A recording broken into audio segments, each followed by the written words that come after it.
आदरणीय प्राचार्य महोदय, शिक्षकगण और मेरे प्रिय साथियों, महाकवि सुब्रमण्यम भारती जी के जन्म दिवस को हम भाषा उत्सव के रूप में मना रहे हैं।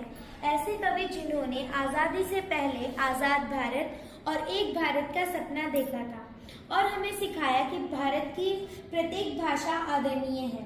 उनके जन्मदिन को हम बहुभाषा दिवस के रूप में मनाते हैं। भाषा हमारे जीवन का एक अहम हिस्सा है जो हमें अपने विचारों को व्यक्त करने, अपनी संस्कृति को समझने और दूसरों से जुड़ने का अवसर देती है। भाषा का महत्व। भाषा न केवल संचार का साधन है बल्कि यह हमारी पहचान, संस्कृति और इतिहास को भी दर्शाती है। हमारे देश में सैकड़ों भाषाएं हैं और हर भाषा अपने आप में अनमोल है।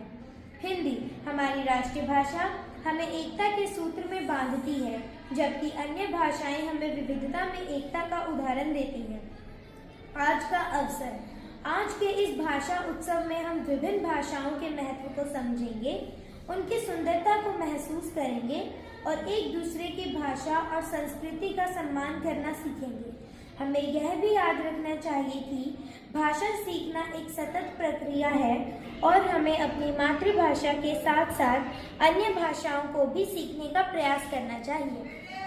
भारतीय संविधान की 8वीं अनुसूची में 22 भाषाओं को शामिल किया गया है, जो कुछ इस प्रकार है: असमिया, बंगाली, बोडो, डोगरी, गुजराती, हिंदी, कन्नड़, कश्मीरी, कोंकणी, मैथिली, मलयालम, मणिपुरी, मराठी, नेपाली, उड़िया, पंजाबी, संस्कृत, संथाली, सिंधी, तमिल, तेलुगु, उर्दू आदि।